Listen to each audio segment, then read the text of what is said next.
So welcome to Strange Paths, a podcast where we read Choose Your Own Adventure style stories. We're your hosts. I'm Paul. I'm Stephanie. I'm Megan. And tonight, Stephanie's reading. What is she reading?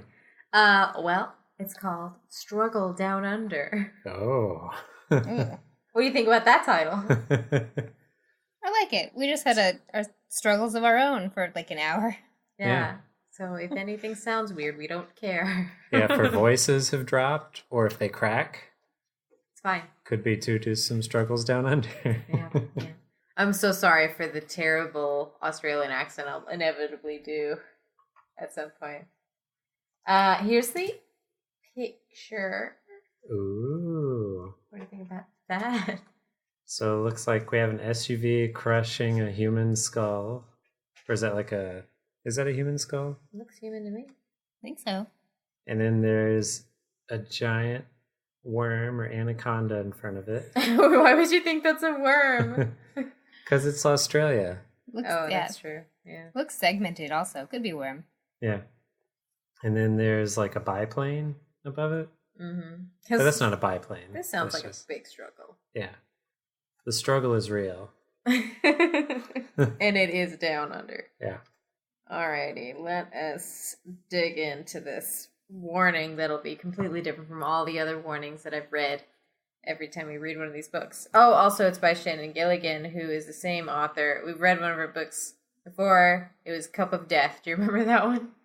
I remember bits and pieces of it, yeah. I think I read that one. The Asian bowl. Yeah. Yeah, it was terrible. So, buckle in. Okay. Beware and warning. This book is different from other books, except for all of the books that we read on this podcast. It's the same. You and you alone are in charge of what happens in this story. You must use all of your numerous talents and much of your enormous intelligence. The wrong decision could end in disaster, even death. But don't despair at any time. You can go back and make another choice, alter the path of your story, and change its result. Blah, blah, blah. Nobody cares. Your favorite uncle, Gilroy, discovers a rare amulet in the Australian desert. He asks you along to help with his archaeological dig. But your search for the lost ancient city of Satyrion goes wildly wrong from the moment you get to Alice Springs. Whatever Gilroy is onto, it's much bigger than a pile of old trinkets in the middle of the desert. Much, much bigger. Nice. Like that snake. Yeah.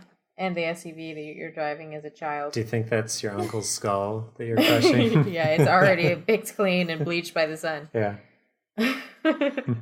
Alrighty, here we go. Please don't make me read too much without choices, Shannon. Okay? Please, Shannon. Yeah. Think about this as you write this like however many years ago. We're pissed off, Shannon. Yeah, it's too much. Alright, you open your eyes and stretch lazily, expecting to hear the muffled sounds below of your parents making your favorite brekkie of eggs and sausage. Ugh, God. I hate saying brekkie, Shannon.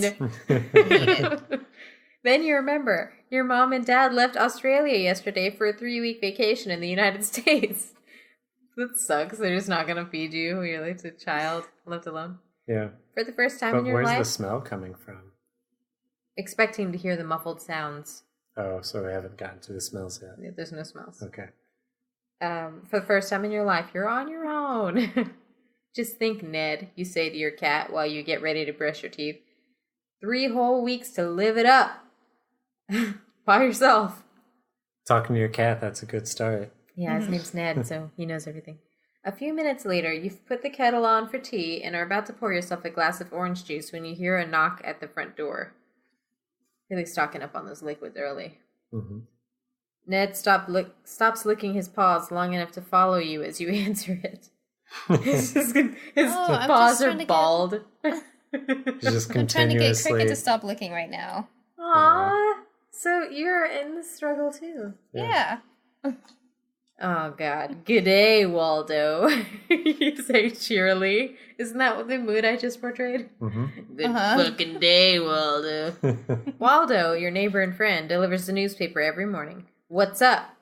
Aren't you related to Gilroy Adams, the archaeologist? He asks.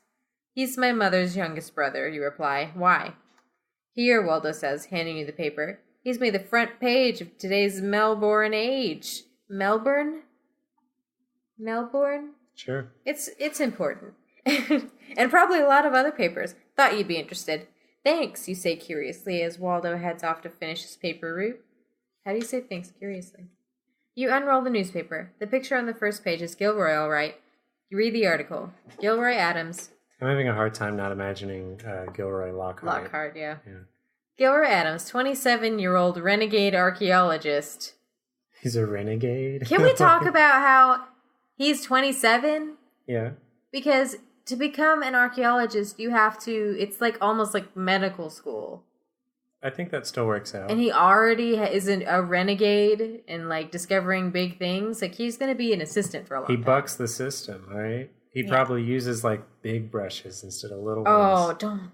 Yeah, like really hard bristles. Yeah. And whenever he tries to scare little kids with like a raptor's dew claw, he actually disembowels them. Gotcha! Alrighty. 27-year-old renegade archaeologist holds an amulet that he claims is proof of Satyrion, a highly developed ancient civilization, the capital of which he believes to have been located in the middle of the Gibson Desert. Adams reports that the amulet was discovered by an Aboriginal friend on walkabout in the region. Initial analysis of the piece indicates that it is made of a substance heretofore unknown to man. The Aborigine is made of... Oh, I thought it was the uncle that you're referring to as he. Like he's made of renegadium or something. Yeah. Mr. Adams is the youngest archaeologist ever to graduate. Before you finish the article, the phone rings. There you go. Well, the sentence wasn't over. Oh. The phone rang to interrupt. Gilroy, you exclaim when you hear your uncle's voice on the line. I was just reading about the amulet in the paper. You made the front page of the Melbourne Age. Good on you, mate. Sounds like excitement. Thanks, Cobber, your uncle replies. Excitement is the word, all right. Maybe too much excitement. I may need your help, child. So I've decided that my headcanon is that no one in this family is Australian. They just like doing the shit accent because that's where they are at the moment. Yeah. What's a cobber? Man, Australian fans hit us up, you know? Like a corn cobber? That's exactly what it is. Yeah. Okay. Help? You reply. What's wrong? You and Gilroy have always been close. He's always been more like a cousin or friend than an uncle. It's weird. You know that Gilroy trusts you completely, and you trust him. Nothing's wrong, yet, Gilroy replies. Just suspicions. Better not to talk on the phone. We need to meet in person. Can you come to Alice Springs? My expedition leaves from here in 2 days. Your heart jumps at your uncle's words. You wanted to go on an expedition with Gilroy for as long as you can remember, but your parents have never allowed it. As your father is fond of saying, Gilroy's got kangaroos in the top of his paddock. The fuck does that mean? But this time, your parents aren't here. You smile at Ned the cat. Will I be back in 3 weeks, you ask, crossing your fingers? Sure, we can arrange that, Gilroy replies. I'm on, you cry. Okay, so I'm concerned because this is obviously a small child. Because this is the first time you've been allowed to be alone. Or at least you're like early teens or so. Mm-hmm. Okay. And this man is asking you to make your way to Alice Springs? Like, how far away is that? We don't know. Maybe it's next. Maybe he lives in Alice Springs. But he doesn't. How do you know? Because he said, can you come to Alice Springs? Yeah. But your uncle maybe doesn't know where you live.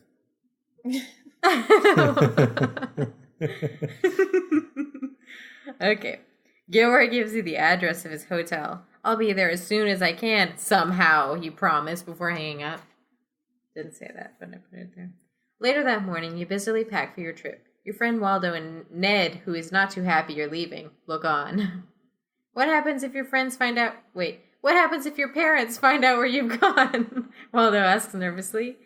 If you take good care of Ned in the house and keep quiet about my trip, they'll never find out, you answer. What do I tell them if you're not... Yeah, they're not going to find out even though this expedition is in the papers. They don't know how to read. What do I tell them if you're not home in 3 weeks? It won't matter, you reply with a smile, because if I'm not home in 3 weeks, my parents will kill me. Waldo rolls his eyes. How are you traveling to Alice Springs? He wants to know. What a weird thing to say. How are you traveling? How are you traveling to Alice Springs? He wants to know. Oh. In case you didn't infer that from his question. Yeah.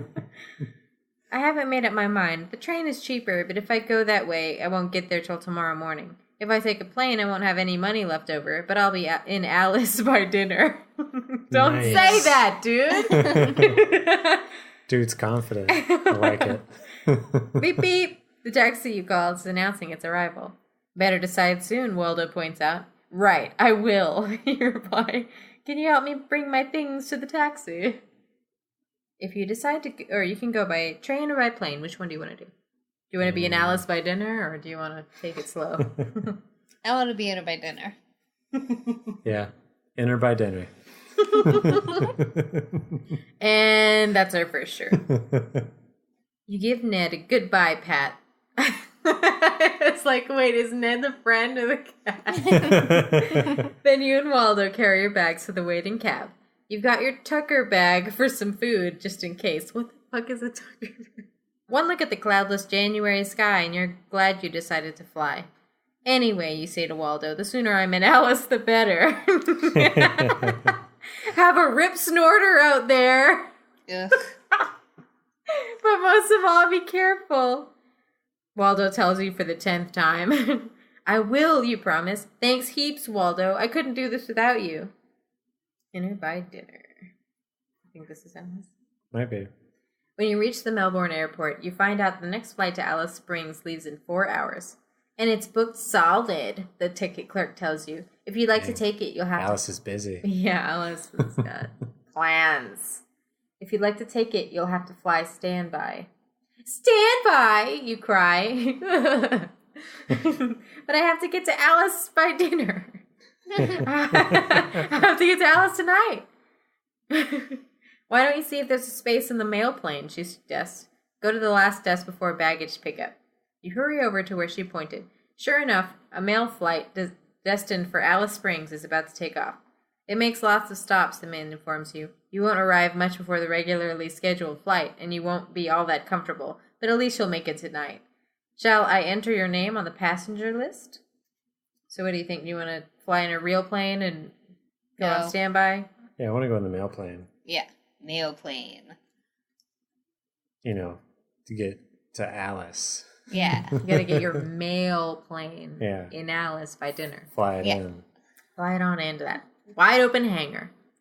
The mail plane is a small 6-seat Cessna stationary. Yeah, it's small. It's small, but it gets the job done. It will make 5 stops between Melbourne and Alice Springs as the pilot and co-pilot drop off and pick up mail, supplies, and the occasional passenger.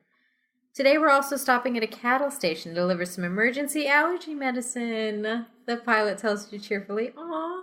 How bad are their allergies? Cows? Yeah. Well, just that it's an emergency. I mean, a big animal like that, it's an emergency if it gets hot fast. I guess. Today, oh wait, I already read that. You smile at him, but you're wondering if you have any chance of making it to Alice Springs by tonight. It turns out you have nothing to worry about. As soon as you're airborne, you decide to use the flying time to get some extra sleep. When you wake up, there's only one more stop to make. It's at a tiny airport, nothing more than a landing strip and a zinc-roofed shack. The pilot and co-pilot, Ed and Jerry, get out. More than a landing strip, eh? Shut up. Get out to have some pie and coffee. They politely invite you to join them, but you decline. What an asshole. You take out your cell phone, but it reads no service out here in the bush, and shows a picture of your cat Ned, which, as your dad says, is about as useful as high heels in the outback. What? You know, that old colloquialism. That a picture of your cat is as useful as high heels in the outback? Well, I think they just meant your phone right now. Oh, okay. That picture right there is as useful. Shut up, Dad. Your dad is not sentimental. Fuck that cat. He doesn't have any fur on his hands anymore. You go into the shack where they do have a phone, and you get through to the hotel in Alice Springs. You leave a message for Gilroy saying you should be there within the hour. Ready to go? Jerry asks, just as you're finishing the call. You bet, you reply, hanging up the receiver.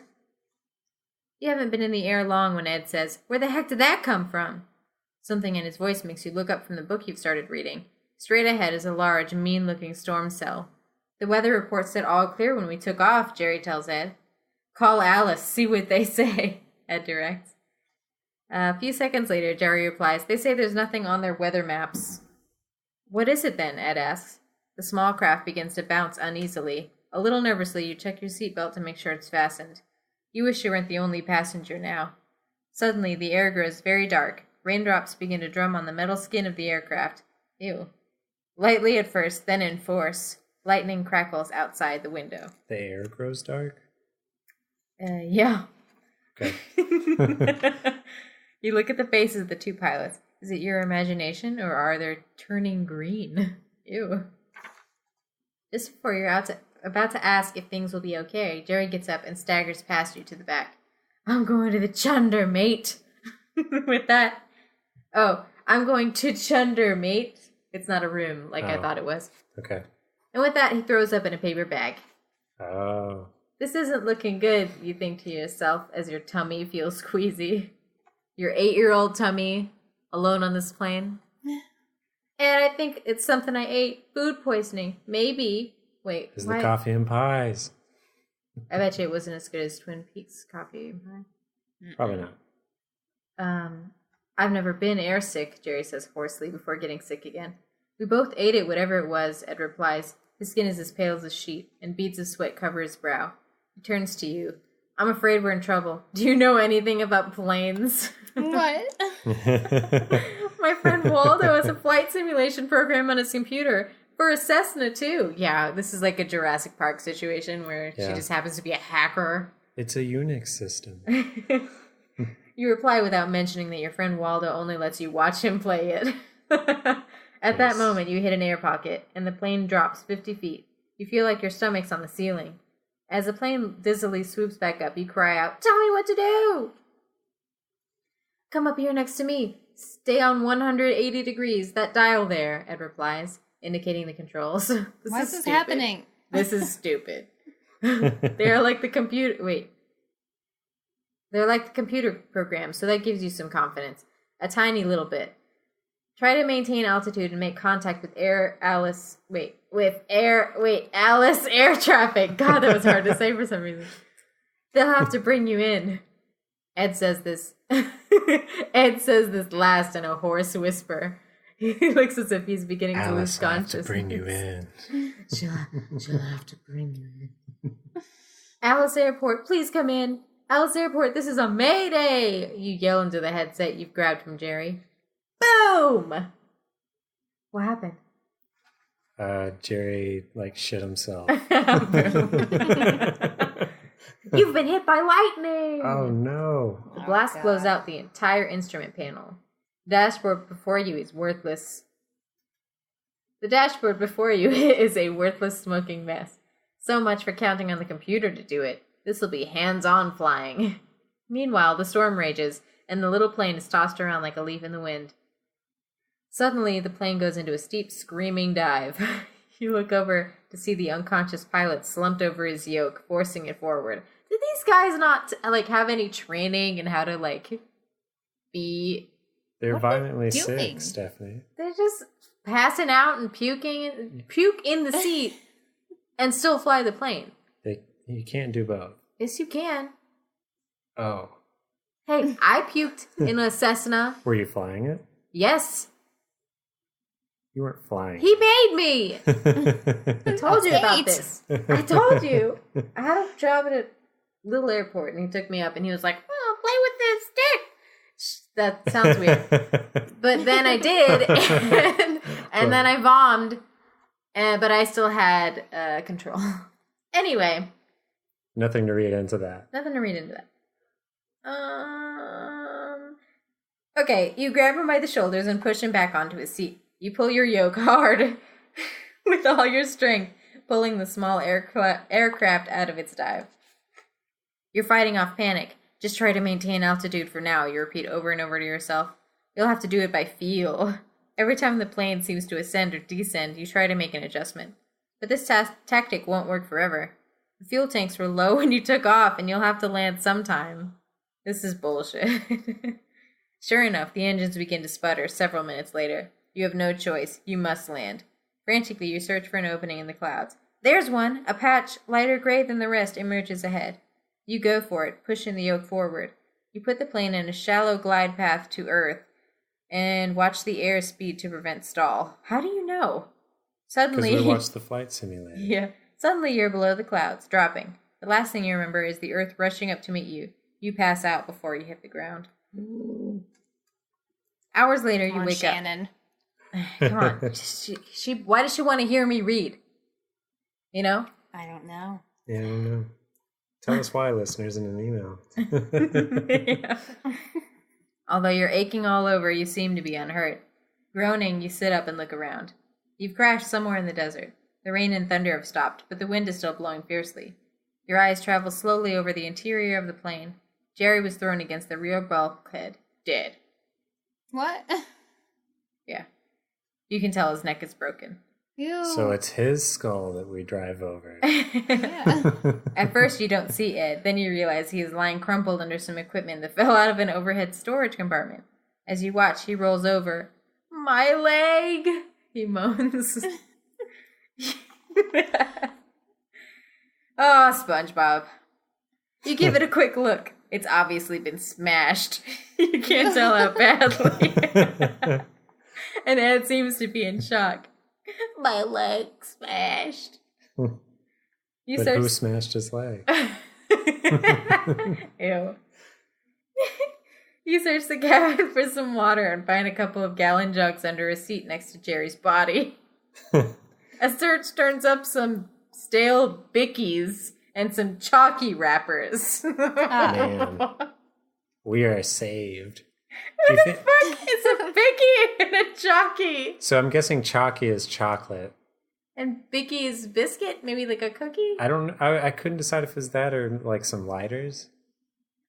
Like Condoms? big lighters. No, lighters, not condoms. We And don't you're need looking for condoms to go to condoms. Alice. You're looking for food. That's true. Okay. Here, drink this, you say, lifting Ed's head. He slurps the water weakly. Not too much. Oh, wait. Is that him? Yeah. Not too much. We don't know how long a rescue might take, he says, sinking back and closing his eyes. A rescue? You think we'll be rescued? They don't even know where we went down. I never got to radio Alice. A rescue could take weeks, you say. Well, Ed replies, the first rule in a situation like this is to stay with your plane. Then he passes out. He's committing to that first rule. Yeah. He's like, I will not move from this plane. Might as well save energy. End it. You look around at the wrecked plane. Despite what Ed's just told you, you want desperately to find help. If you were alone, you'd do it in a second. Your only worry is leaving Ed, since he's sick and injured. On the other hand, if he doesn't get medical attention quickly, he might not make it. So would you like to go look for help or stay with the plane? I feel like we should stay with the plane. Yeah. Yeah. But before we delve into that staying in the plane, I think Megan has a sponsor for us to read. Oh. Yep. Somewhere. Where? Oh, there it is.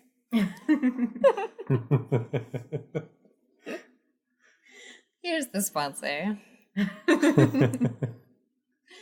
All right, guys. Tired of all those chores? Overwhelmed by the big meeting at work tomorrow? Feeling iffy about that dinner date with the guy who smells faintly of beans? Don't you wish there was a way you could find some escape without dropping your responsibilities? Well, with Kenny's oil-powered clone kit, you can. That's right. Just one Kenny's oil-powered clone kit, or cock, will fill in for you when you need it most. Let your cock wipe down all the dishes and hang the laundry. Keep cock at the ready under your desk for those days when work just gets to be too much and you need a break. Whip out your cock and let it show that bean boy who's boss. And don't worry about your cock running out of steam and slumping over. Just give it 30 minutes or so, and your dog will be rich and ready to tackle whatever new task you throw at it. That's Candy's oil-powered clone kit from the designers of Penny's unaided slip and slide yoga. Oh, man. Wow. Wow. Thank you so Thanks, much. Candy. Can't wait to use my free sample. Yeah. Yeah. I can't wait to make a sample-sized clone. I tell you, like, I already pulled it out at work. I bet you got many a look. Many a look. An A envious look. jealous look, yeah. And that big meeting I was so worried about, I don't even have to go anymore. Oh, man. Wow. So, thanks, Kenny. Yes. Anyway. Back to the 8-year-olds. By nightfall, you're glad of your decision. A sandstorm with gale force winds whips up, and you have to use the plane for shelter. You huddle inside, trying to make Ed as comfortable as possible. He's a lot worse off than you first thought, and he keeps fading in and out of consciousness. You begin to fear some kind of internal bleeding. He could use some help from Kenny. Yeah. That's for sure. Once, he wakes up slightly. Please, tell my parents I love them, he whispers. My parents? This child isn't going to know your parents. Come on, Ed, you say. Don't know be them. morbid. Yeah. I don't know your parents, dude. I can't help you. I just met you the other day. I don't even know your last name. Let's start there and then work our way up to parents. Right? Yeah. Oh, he says something classic. You can tell him yourself as soon as you're well. Nice. But as his head drops back in your lap, you're not so sure. Sometime during the night, damn, Shannon. Sometime during the night, you finally doze off. Early the next day, you are awakened by the sound of a plane buzzing low overhead. A rescue! I think it's pirates. It's pirates for sure. Ed, we're saved, you cry. It's always funny, right? Nudging the pilot, but it's too late. His body has grown stiff with death. Oh, man. Almost as stiff as your As a cock, as your yeah. cock clone. You scramble out of the wreckage and wave frantically as the plane circles back. Tears are streaming down your face. Maybe we should send his parents a cock. They could use a cock or two. Yeah. Yeah. They won't even know the difference. It'll be just like their boy at his home. Yeah. Man, your leg looks like it's never been smashed a day in your life. Yeah. All right, you're taken by the Australian Air Force rescue team to a military hospital where you're treated for shock and exhaustion. Gilroy visits you there. I'm sorry, he says, but I'm going to have to leave without you. I just can't wait any longer to start my expedition. I hope you understand. You do. Do you? Wow. You do. Some days later, the doctors sadly inform you that your uncle's expedition has been discovered abandoned in the middle of the Gibson Desert. There was no sign of life anywhere. You're heartbroken, but you're in no condition to go out to this desert to search, as an 8-year-old child. All that's left for you is to return home, fortunate yourself to be alive. Maybe it was a lucky accident after all. You will miss Gilroy terribly. The end. Wow. Guess he's dead. Oh, man. So, okay. There's our patented, disappointing ending. Yeah. So I don't know. I guess we we could should either leave the plane. Yeah, we could leave the plane, or I guess not get on the mail Yeah, plane, not get on the mail plane. or take the train. Yeah. I think I'm fine with just leaving the plane, Yeah. especially now that we know that Ed's going to die either way. Yeah. Yeah, fuck Ed. Or we could tie him to our back or something. For shield. With a sun shield. Yeah, Or fun food. shield. Make a parasol, Yeah. With skin. Yeah. Mm-hmm. Okay. Your instincts tell you that going for help is the only thing to do. 15 minutes later, you're ready. Strapped to your back is Ed. Nice. Oh. Called it. Just kidding. Is your pack. Oh. Ah! Is it your Ed pack? Like Yeah. we fashioned him into a pack? Yeah, it's just his torso. We just stuffed a bunch of chalky in him. Like just pulled his legs over our shoulders. Smash the other leg off. Like bundled his ankles together like in a knot. He's just weakly crying on your back. All right. We've dehumanized him already. It contains 1 of the gallons of water, some freeze-dried food you had packed for the expedition, and your sleeping bag. In your hand is an old compass. The last thing you do is leave a note pinned to Ed stating your intended direction, the date, and the time. Taking your bearings, you face northeast and begin walking. You're never going to be left alone again. Did you, like, staple it to his forehead or something? Yeah. Put it on him. All right, you walk all day, pausing twice to drink a little water. The sandstorm never lets up, and before long, your exposed skin is raw. Even so, you're not discouraged. You feel awesome. Smooth as Alice likes it raw. Yeah. A powerful sense of direction guides your steps. That's called a compass. You don't know what it is, but you feel a sense of elation. Or thinking about hill. Ed being dead in the plane. Or thinking about getting closer to Alice. Oh, yeah, you're thinking about Alice for sure. Yeah. At dusk. To have all that raw, exposed skin. Yeah. She likes them smooth. Like a polished rock. Right. Oh, it's been polished. Yeah, thinking about her. Anyway, you take dusk. At dusk, you take shelter against a large rock. You feel faint and dizzy. I'll be much better after a few hours of sleep, you think. Climbing into your bag. Is the sleeping bag? Like you're climbing into the backpack. Into your backpack. It's like Mary Poppins' bag. Yeah. Around you, the sandstorm rages on. By the time you wake up, the sun is high overhead. You must have been more tired than you thought. The storm has stopped, and the quiet is almost eerie. You stand up to stretch. It is then that you first notice it. A few feet away, the sand has exposed... What? The sand has exposed a vein of metal that gleams in the light. Ew. You step closer and kick some more sand aside. The vein gets bigger. Then it hits you. It's gold! What? Whoa. There's gold in this hair sand! You spend the rest of the day on your hands and knees. Whoa. I'm crying about it. Did we get to Alice? Digging frantically. Why? Because you found gold in that sand. Ugh. Ideas of magnificent wealth spur you on. By nightfall, the vein of gold stretches for 90 feet. Who knows how far it goes? Who cares? But by now, you're the richest person in Australia. Maybe in the world. Yeah, sure. There's just one small problem. While you were busy digging, the remainder of your water evaporated in the heat. Over the next 48 hours, you die the slow, painful death of dehydration.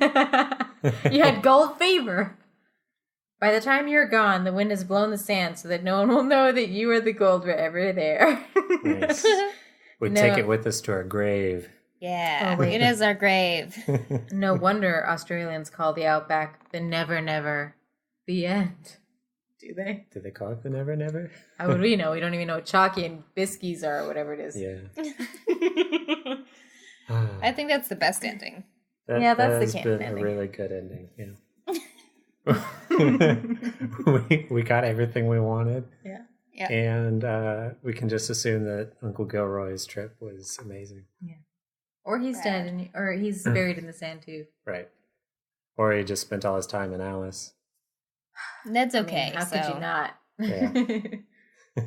He's gonna die from something else. Ned? Oh, Ned's fine. No, I meant your uncle. Well, he's dead too. He'll die someday. Could just go on the train. Okay. Oof! This pack is heavy! Waldo groans as he grabs your backpack and follows you down the front walk. Where'll it be, mate? Asks the driver, opening the trunk of her cab. The train station, please, you reply. Turning to your friend, you add, you never know when extra cash will come in handy. You're so worldly. Be careful, Waldo says, giving you a shy hug. Oh, maybe you shouldn't leave after all. That's like the most stuck-up miserly thing I've ever heard. Yeah, you never know. There's always money in the banana stand. Watch out for wild camels. And please don't be late coming home. Oh, I won't, you say breezily. I hope, you add to yourself. You're never coming home. Coquettishly. Yeah. Hope I don't die in the desert, yeah. A pile of gold. Yeah. A half hour later, comfortably settled in the second-class sleeping car. The Melbourne Star lurches slowly from the train station. You look at your watch. Right on schedule, you think. You're so boring. Your search for the lost city of Satyrion has begun. The end. Just kidding. You pull out your archaeology book and try to read, but you're just too excited.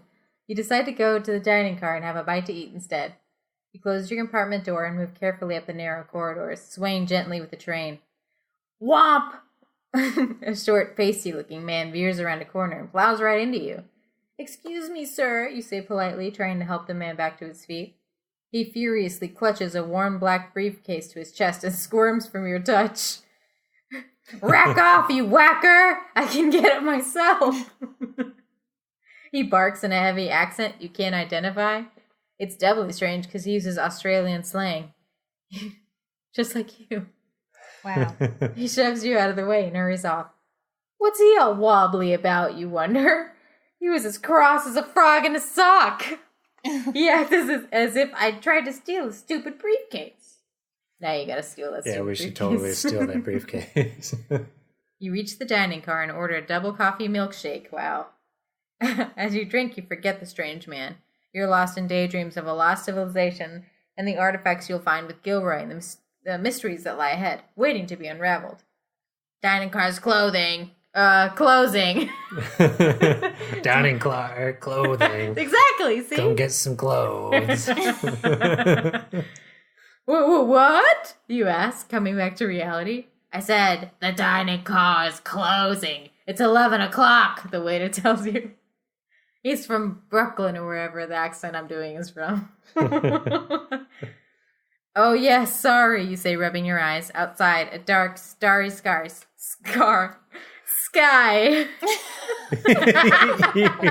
You want to start that? Okay. Outside, a dark, starry sky speeds past. You must have fallen asleep. That's what a double coffee milkshake will do to you.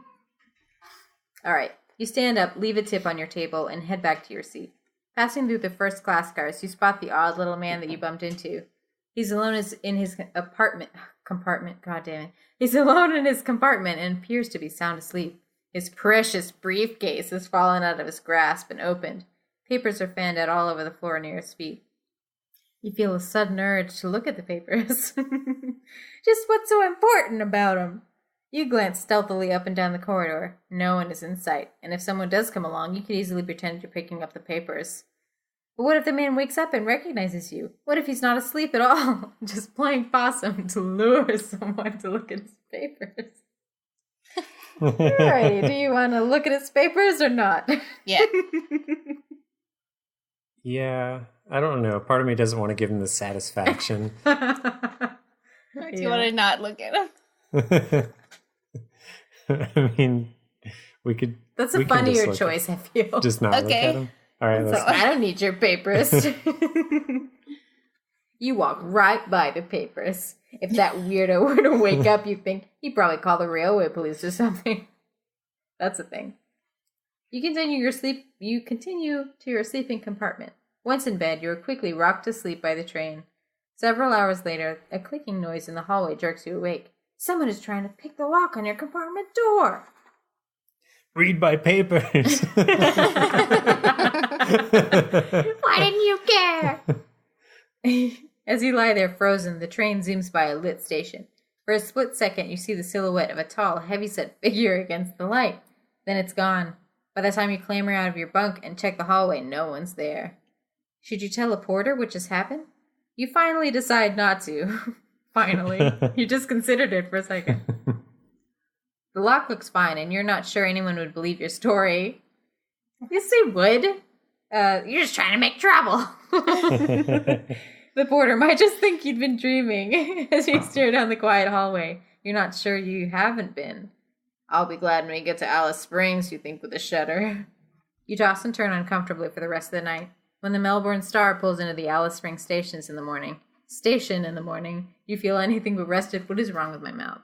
I can't read it. Well, you're telling us a wonderful story. Mm-hmm. Nonetheless. I'm really good at making things up that are stupid. Yeah, that's true. You lug your bags into the platform and scan the crowd for your uncle. You don't see him anywhere, but in a minute, a young woman dressed in loose khaki clothing approaches you. Your Uncle Gilroy sent me, she informs you. I'm Anna Williams. She smiles, extending her hand. My uncle sent you? You ask suspiciously. The events of last night still fresh in your mind, as well as your uncle's worrisome phone call.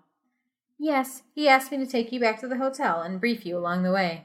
Debrief, am I right? Mm-hmm. Am I well, right? It's not Alice. You don't know. She said her name was Anna. She replies, nickname. Yeah, that's true. I mean, maybe Alice is like her slut name. Maybe it's short for Alice. Yeah. Alice Williams. Short for whatever we're trying to think of. Anyway, she replies, reaching for one of your bags. You quickly grasp the bag before she can take it. Oh my god, don't look at my papers! We caught the bug. Yeah. My uncle didn't say anything about someone else meeting me. Please, it's for your own good, Anna says with a smile of reassurance. You take another look at Anna Williams. You're going to feel pretty stupid if you get back to the hotel and this woman does indeed turn out to work for Gilroy. On the other hand, you're really spooked by the events on the train and that figure outside your door last night. Someone is out to get you. You can just feel it. For all you know, it could be this woman. So, do you want to accept her a ride? Or do you want to tell her to go fuck herself? I'll take a ride, sure. Yeah. Want to take an Anna ride? As you nod assent to Anna, you think to yourself this could be a very big mistake. Good, Anna replies with a big smile. I promise you're doing the right thing. She grabs her heaviest bag and heads for the parking lot. Damn, Anna goes hard. You notice that she keeps a discreet eye on the crowd as if she's looking for someone or watching out. But nothing happens. Anna leads you cheerfully to a shiny new Land Rover, throws your things in the back, and expertly maneuvers into the traffic. Well, so it's her skull. Whose skull is it, Shannon? Well, you say after driving for several minutes in silence. My briefing? I don't really work for your uncle. Not directly, anyway, she begins. Nice. Great. Just great. You mumble, afraid you stepped right into a trap. Tuck and roll. You don't understand, Anna tries to give you a reassuring smile. I'm with Australian intelligence. I've been assigned your uncle's case. My uncle's case, you repeat? Before Anna can continue, you've pulled up to the Barker House Hotel. Come on, I'll tell you everything in the room, even though she already promised to tell you everything in the car. Yeah. I don't like this. Without stopping at the front desk, Anna leads you up the central staircase to a room on the second floor. A familiar figure sits on the bed talking on the phone, his back to you. Gilroy! You exclaim. The figure turns, but it's not Gilroy at all. Oh, it's someone who looks just like him. Did he use the cock? He might have used the cock. Oh my god! Behind you, you hear the click of the door being shut. You break into a cold sweat. What's going on? The man hangs up the phone and comes towards you with a warm smile. So do you want to make a run for it or wait to see what's what? I want to see what's what. Yeah. What's going on What's this talk up to? Yeah. Thank you for coming, the stranger says, shaking your hand vigorously. As he speaks, Anna turns on a portable radio full blast. Security precaution, the man assures you in a low voice. We believe that this room is bugged. Where's my uncle? I want to know what's going on, you demand. For a variety of complex reasons, your uncle has become the target of an international criminal organization. The man replies patiently. He is temporarily in hiding under the protection of the Australian Intelligence Service. Is he just hiding behind his hands? Yeah. Anna and I work for the agency. My name is Jim Dodds, and we have instructions to take you and see your uncle right now if you're willing. However, we have also been instructed to inform you that if you decide to proceed, you may be facing real danger. Your very life could be at risk. It's my opinion that someone your age should not be exposed to such danger. Finally. Right? An adult, yeah. But your uncle seems to think you can handle anything. It's up to you. He's like serious with Harry. Mm-hmm. Of course I'll come, you answer without a pause. Of course a child is going to say that if you let them choose. I can do it. He could be a good boy. I'm a big boy. Jim and Anna nod in assent. Leaving the radio on, they take you down the fire escape and into the back of a furniture van waiting in an alley behind the hotel. Huh. Nice. Stranger danger, okay? They offer you drugs. Yeah. The furniture van is actually filled with furniture, so you find a comfortable couch to lie on and settle in for a silent ride to Gilroy's safe house. It's growing dark by the time you arrive, but you can see enough to tell that you've been brought to some kind of cattle station. No other houses are in sight. Anna and Jim lead you inside, and there, at last, is your uncle. Hooray! Are they going to kill us? Yeah. Gilroy, you holler, running to him and giving him a huge hug. Sorry about this, your uncle says. Intelligence got to me after I called you. There's no way to inform you safely over the phone. What's going on, you asked for the 100th time in the last 2 days? I'm probably the best person to answer that question, says an older man, standing up from his chair in the corner. Tom Winks is my name. Major Tom Winks. Major Winks. Major Winks. Well, so he's the one. It's his skull. I think he's a snake. He's a snake? Oh. Yeah. A winky snake? I mean, I can't see the snake's other eyes. So. Yeah, could be winking. Yep. I'm head of military intelligence for the Northern Territory and commander of this operation. Why don't you have a seat? You sit next to Gilroy on the couch and notice for the first time that there are several other people in the room. With a deep breath, Major Winks begins. Approximately 2 weeks ago, 4 members of a gang posing as a corporation called Merepco entered Australia. They're actually an international criminal syndicate based in Eastern Europe. Arms dealers. Bad ones. Because they want an archaeologist. They're just trying to help paraplegics. Yeah. Yeah. Maybe they want to smash arms. Yeah. Yeah. Ed could have used their help. Yeah. Rather than detain them, we judged it more productive to closely follow them to learn both their contacts and their mission. One of them on Interpol's watch list has a doctorate degree in metallurgy from Sydney University here in Australia. Another has a degree in physics from Stanford in America. We suspect that one or maybe both of these scientists are being forced to work for the gang. We believe the gang is holding their families hostage back in the Ukraine. That just shows how ruthless they are. It's pretty tame. I don't know. I get my family kidnapped all the time and held in the Ukraine. It's clear to us they're after uranium. They always want uranium. And knowing them, they'll sell it to the highest bidder. Uranium, you say? Uranium to make nuclear weapons, Anna interrupts. Of course, the uranium market is strictly controlled by the International Atomic Energy Agency, and obtaining enough for a bomb is no easy feat, Major Winks goes on.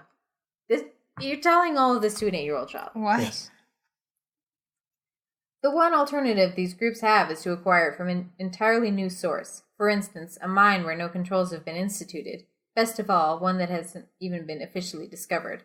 This is where your Uncle Gilroy comes in, since he has discovered an incredibly powerful new source. Maybe they're telling you so that you can be the football for the nuclear code. Yeah. I don't know what that means. Oh, well, it's what they call whatever it is they store the nuclear launch codes in. It's called the football. I don't like sports. Yeah, I don't want to talk about sports stuff. We don't want to talk about sports. No, okay, so this is tangentially related, not sports related. Did you guys ever hear, I forget which president it was, but they wanted to store the nuclear launch codes in one of the Secret Service men. His body? Yeah. Ew. So that near his heart. What the hell? So that the president, if he wanted to use the nuclear launch codes, he'd have to kill the Secret Service man and pull out his heart. Holy God. I like it. Well, the idea was if you're ready to use this thing to kill potentially millions, you should be okay with having to kill one person. That's messed up. Yeah. Man, I have to draw straws for that one, huh? I'd do it. Put it in me.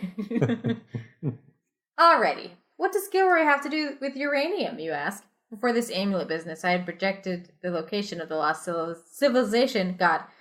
I have projected the location of the lost civilization of Satyrion in several scientific papers, your uncle explains. And this location, Major Winks adds, is almost exactly aligned with the new uranium deposits spotted by a high-powered American satellite called Infiltrator 4. Nice. We feel that the gang found out about the satellite readouts from someone they bribed on the inside and came here intending to overtake Gilroy's expedition and use it as a front. Incidentally, your uncle adds, whoa. Beninuoi, my tracker friend, please don't make me say that name again, found the amulet slightly south. Huh? Just call him Ben. Binny. Slightly south of my projected destination. You pause, trying to absorb all this information inside of your 8-year-old brain. So what's the plan, you finally ask? Our plan is to stage a fake expedition and lure the gang into the desert after it, and then smash their skulls. I'm your uncle's decoy, the substitute, Gilroy Adams. Whoa, I put a pause in there. I'm your uncle's decoy, the substitute, Gilroy Adams. That's right. Powered by oil, right? Oh, for sure. Jim Dodds says, well, you think that explains his uncanny resemblance to your uncle and your own mistake back at the hotel. I'll be heading the false expedition. Meanwhile, I'll be taking off in secret tonight to begin my dig where Binny found the amulet, Gilroy adds. What about me, you ask? That's a good question, Major Winks replies. We didn't reach your uncle until after he'd called you from his hotel. Quite rightly, he already suspected that something was amiss. We think that the gang had the phone bugged. If this is the case, then your participation in the decoy expedition would lend that much more credibility. Are you kidding me? We got to put the 8-year-old at risk, yeah. Mm-hmm. This is a gang. Yeah. It's a gang that's crime like... syndicate. Yeah, but it's like a gang that's like a guy with a doctorate. They're made to work against their will. Oh, right. Okay. What? Doctors are smart. No, I know. It's just like, when I think gang, I don't think like a bunch of professors. You don't know how much rage they have. Okay. They have a doctorate in gang studies. That's pretty scary. If you participate, you will be making an invaluable contribution not only to the safety of Australia, but to the world, adds the major. We call it Operation Meat Shield. I must repeat, though, that there is grave risk involved. If you choose not to go, you may accompany your uncle's expedition. While pursuing his own archaeological objectives, his team will provide support and backup to ours. That, too, has its dangers. Who knows what the gang would do if they uncovered our deception? Major Winks finishes. With a wink. Mm-hmm. You look into Gilroy's face, but you can't tell what he's thinking. Everyone else is waiting impatiently for you to make up your mind. So what do you want? Decoy or real? Kind of want to be bait. Yeah. Jail bait. Alice bait. I'd like to help catch these horrible people, you tell the assembled group. Damn, that's rude. You don't know what their circumstances are. Yeah. They just want to blow up shit. Well, they just want the money. They just want the money. Yeah. What if they're trying to buy their grandma? Yeah, it's to buy arms. Yeah, arms. Yeah. Good, the major nods and smiles. We thought we could count on you. The only thing you feel bad about is putting off your first expedition with Gilroy. But your uncle makes you feel better. We'll be spending most of our time supporting your group anyway, he tells you. I'm really proud of you, he adds, beaming. In a short while, the plane depositing Gilroy and his team in the desert takes off. You're given a comfortable cot to sleep on, and soon you're sound asleep.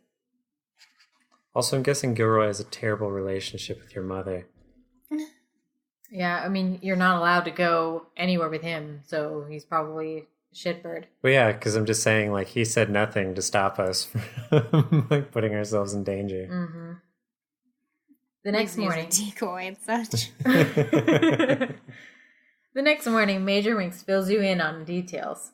We will leave from here in 4 Land Rovers at noon. We will roll over a skull and get yelled at by a snake.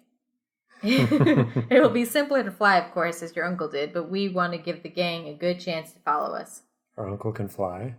There will be 8 of us altogether. I've arranged for a detailed story about the expedition, complete with maps, to be released to the press shortly after we depart.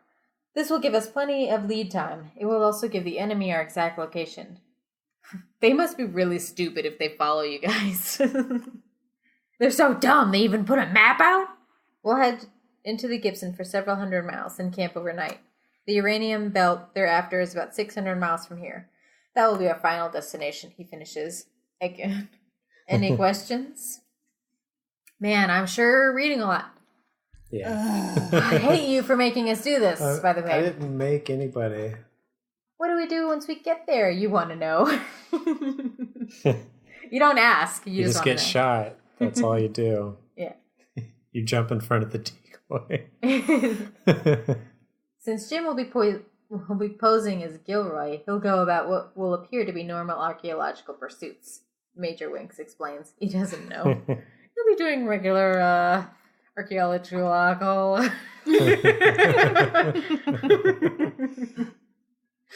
The rest of us will go into hiding. We expect the gang to arrive within a day. Jim will be wearing a concealed tape recorder, and he'll use it to try to get proof of their intentions. While they're confronting each other, we'll come out of hiding, surrounding the area, and arrest them. We hope, you think. Major Winks excuses himself to finish again. Just kidding. Promising to answer any more questions later. The rest of the morning passes quickly as you pack the Land Rovers for your trip. Nice.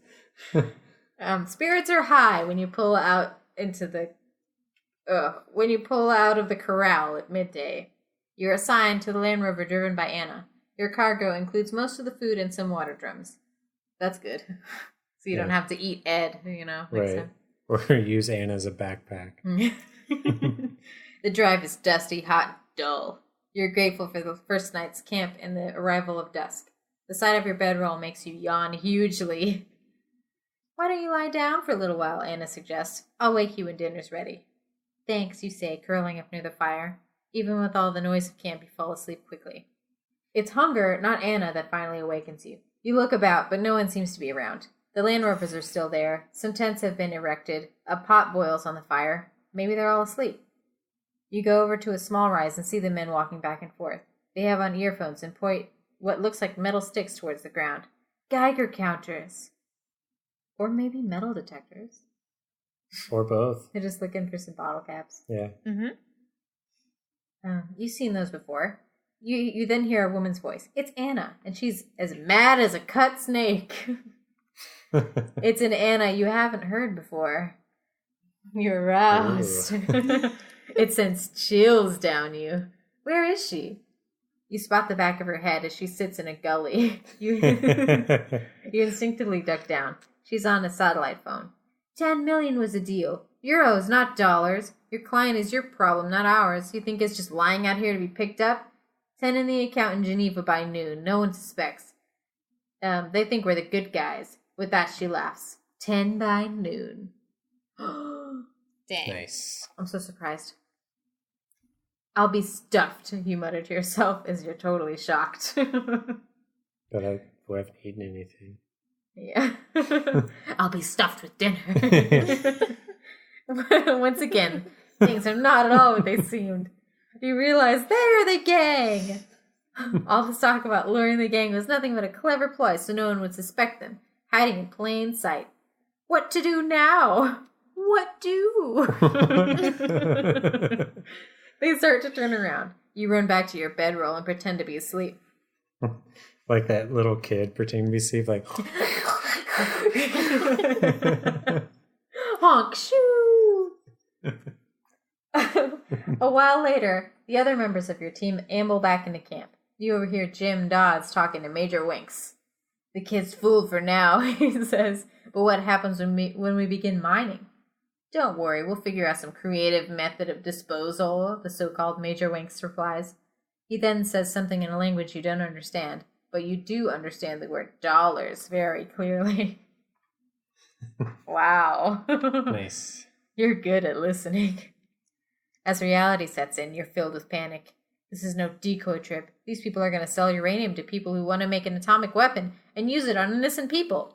And you realize the only reason they brought you along was to use you as a hostage, to get your Uncle Gilroy to cooperate if he discovers who they really are. You roll over in your bag. A few minutes later, Anna shakes you gently, but you mumble something about being too tired to eat. I'm too tired. Too weak to eat. I couldn't possibly. You have some serious thinking to do. Slowly, you come to realize... Is that what you're calling it? Slowly, you come to realize you have two options, and neither one is safe. You can try to escape tonight in one of the Land Rovers as a child while the others sleep, or you can play along and look for a way to sabotage their plans, even if it means losing your own life. Hours pass, and the camp grows quiet. It's time to make up your mind. What do you think? You want to escape or stay and be I want to go on a joyride. You want to roll over a snake? Yeah. Roll over a skull. Yeah. I need it to come true. Rising on one elbow, you pretend to look into the fire, but in reality, you take stock of the situation. Good. Everyone's accounted for and asleep. You rise slowly from your bedroll. With enormous relief, you discover that the keys are in the ignition of Anna's Land Rover. There's just one small thing to do before you leave. Put Anna's head in front of the front wheel. Even if they do wake up and start coming after you, you won't get far. As quietly as possible, you let the air out of the tires of the 3 remaining Land Rovers. Oh, wow. Even if they do wake up and start coming after you, they won't get far. They're gonna die out there. They're gangs. And one of them's a snake. Yeah. There's a skull man. Taking a deep breath and silently thanking your grandfather for teaching you to drive at such a young age, you turn the key. Wow, that was... Yeah. That's a shit convenience. The engine sounds like an explosion against the still night air. You're sure the others have awakened, but you don't dare turn to look. Well, there's a bunch of tiny explosions going on in the engine. Is that what he's talking about? That's exactly what he's talking about. You floor the accelerator and leap forward. Aren't you strapped in? What? Yeah. Shouting comes from the direction of the fire. Pling, pling! 2 bullets hit the rear of your Land Rover, but you keep moving. You race through the desert night. One Land Rover starts up, then another, but soon their engines sputter, choke, and stop. Why? Because you let out the air in their tires. That air trick was a good idea. It looks as though you've made it. You continue driving through the night. You can't believe how still everything is. The only sound you hear is the occasional drone of a helicopter. When dawn finally arrives, Alice Springs is less than an hour off. Only a little further to go and you'll be in her by morning. Just kidding. It says you'll be safe. You begin to enjoy the wind blowing through your hair and the colors of the early sun against the rock and sand. Playfully, you gun the Land Rover over a rise and lift it into the air. So fun. Screech! You slam on your brakes, trying to avoid 2 vehicles that have been parked on the other side, blocking the narrow track. Of what? A helicopter is parked in the distance. Going somewhere? Asks Major Winks. Uh-oh. No! He's dressed in fatigues and pointing a pistol. The last sound on this earth you'll ever hear is the dull report of his pistol. Oh my god. Whoa. I like that they should use the words dull report because it's like 1900 hours, we ate beans on the fire. Like, it's just reporting. Yeah. So, yeah, you're dead skis. Jeez. Seems like you're destined to die in this fucking desert. Yeah. Well, I mean, I'll just accept my fate then. Yeah. We'll be dead. Finally. Well, we're dead. And our uncle's in trouble. Yeah, big trubs. Yeah, he's in big troubles. Yep. Poor Waldo. Oh, man, he's going to be so upset. The love of his life that he didn't get to, confess his love to. Yeah. And what about Ned? Yeah, what about Ned? Who's going to distract him from licking his hands all the time? So as weird as it was, that was actually pretty enjoyable. Yeah. Yeah. Yeah. So yeah. You did it again, Gilligan. Damn it, Gilligan. If I had a hat, I'd slap you with it. Okay. Like the skipper? Oh, yeah. Yeah, not just I would abuse you, random stranger. Well, I haven't seen Gilligan's Island in a long time, so. Okay. No one has. I watch it every night. Oh, that's weird. Is it because of the professor? I think he's so handsome. So. No. If you think you know whose skull it actually was underneath the tire of the cover, yeah, we'll never know. Then you can email us your suggestion at strangepathspodcast@gmail.com. Yeah, or you can tweet us who you think it is or who you know it is and who is a snake also at strangepastpod on Twitter.